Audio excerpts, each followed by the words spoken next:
Kita kata, kalau orang sakit, dia harus tahan sabar. Betul ke tidak? Menahan sakit. Katalah kalau kencing manis, dipotong kakinya. Sabarlah kakinya dipotong. Okey. Kalau sakit jantung, dibelah dadanya. Ataupun dibubuh apa petongkat. Dibubuh belon. Diambil, masukkan wire ikut urat lengan lah, ikut urat kaki lah. Sakit. Tapi oleh kerana kita nak sihat, tahan. Supaya jantung kita boleh dioperasi ataupun boleh dirawat dengan baik.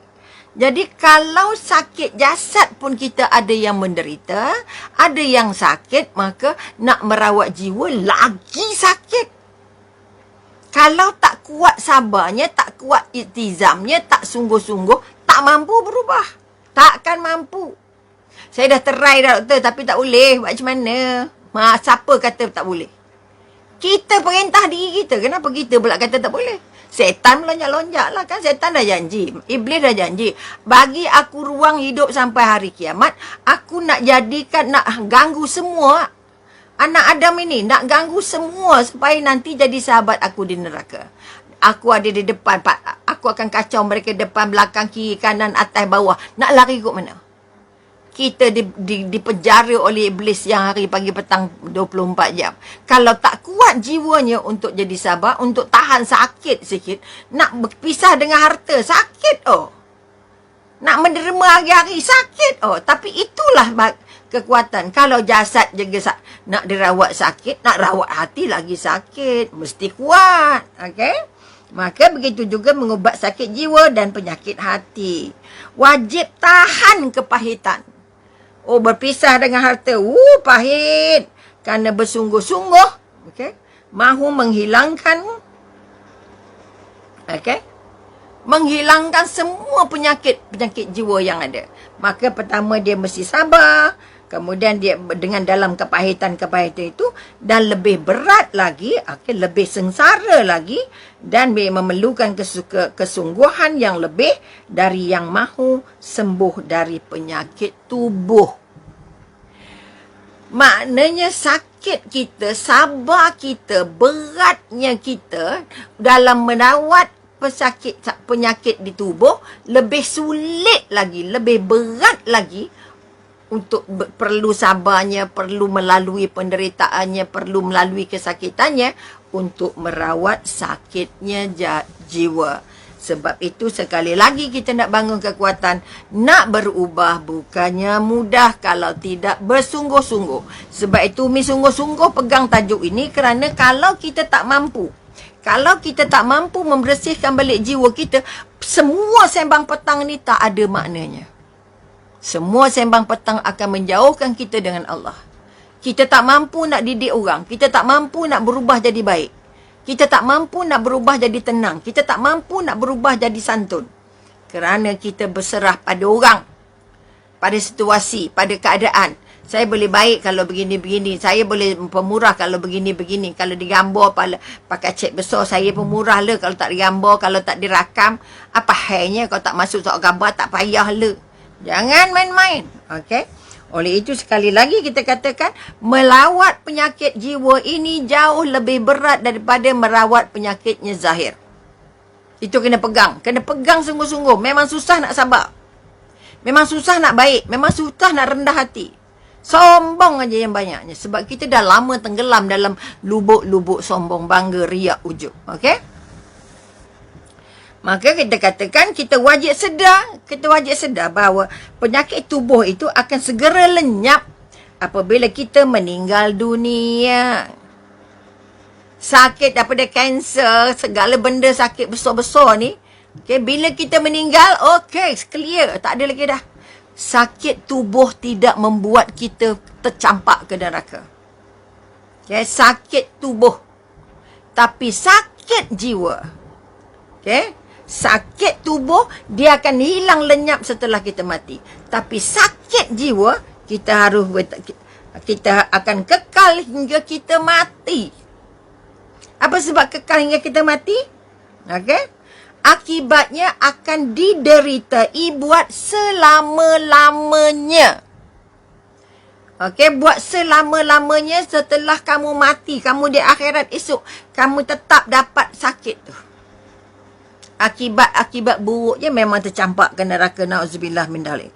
Supaya semoga kita bersama-sama dilindungi oleh Allah oleh perkara-perkara tersebut. Kalau boleh kita tak nak bawa sakit-sakit jiwa kita ini yang mengganggu perjalanan-perjalanan kita di alam barzakh, yang mengganggu perjalanan-perjalanan kita di mahsyar. Okey? Ringkasnya atau kesimpulannya kita katakan, sebab itu kita ambil surah An-Naziyah ayat 40 ayat 41 sebagai penutup insya-Allah. Okey, secara rumusan, jalan mengubat sakit hati tentulah dengan menempuh segala sesuatu yang berlawanan dengan apa yang diingini oleh jiwa. Ini rumusan. Okey. Jiwa itu sendiri dan cenderung kepadanya. Apa yang dia cenderung, yang elok, yang tak elok. Yang tak elok lawan, yang elok jalan. Okey.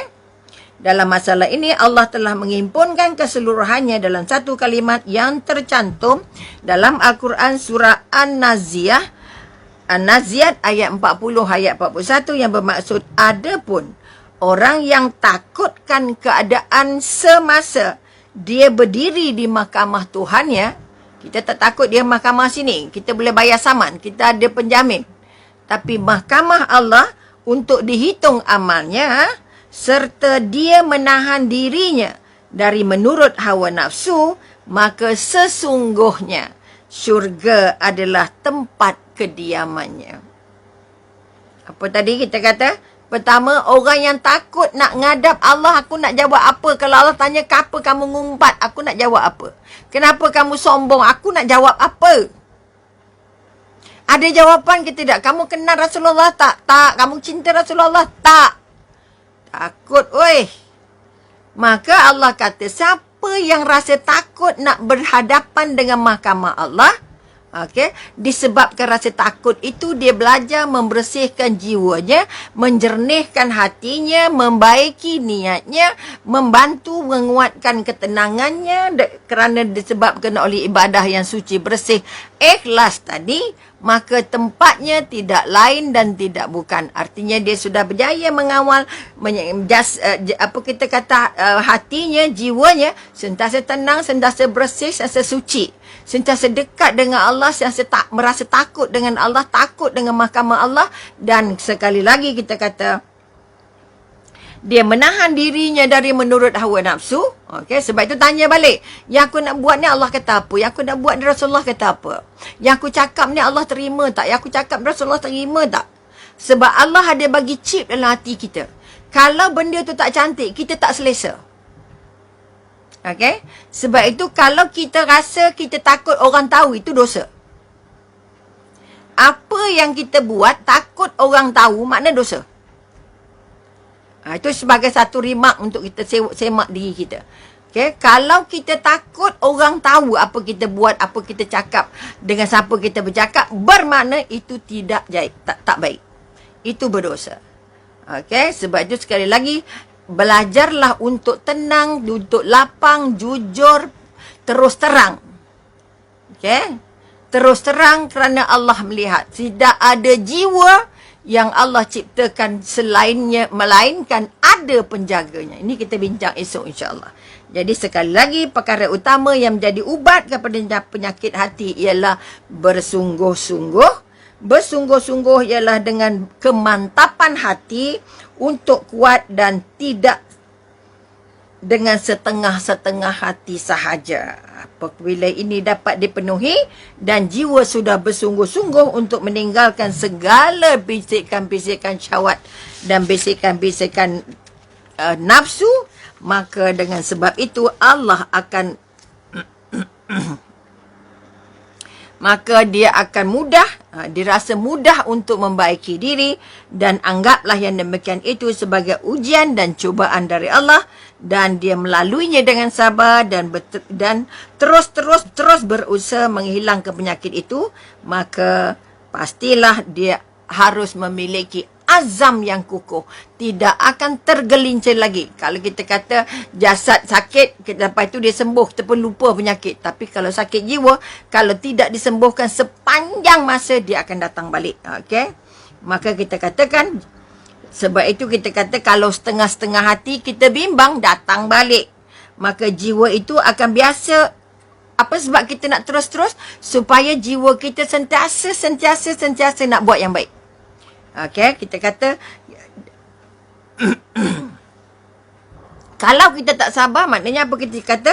Kita masih ikut apa kehendak nafsu kita, maka akhirnya jiwa kita tetap akan rosak dan mungkin lebih berat dan lebih menghancurkan. Okay, semoga Allah menghindungi kehancuran jiwa supaya kita benar-benar merasa bahawa saya nak jumpa namanya tenang, saya nak jumpa namanya bahagia, saya nak jumpa namanya senang hati, saya nak jumpa namanya suci hati, saya nak jumpa namanya jiwa yang bersih. InsyaAllah kalau ini dapat, bukan kalau, harus dibuat. Mesti dibuat. Okay? Mesti dibuat kerana apa? Tidak ada maknanya sembang petang ini kalau kita tidak berazam. Saya nak jadi orang yang paling lebih taat dengan Allah, paling dekat dengan Allah, paling takut mahkamah Allah. Paling takut mahkamah Allah dan paling takut mengikut hawa nafsu.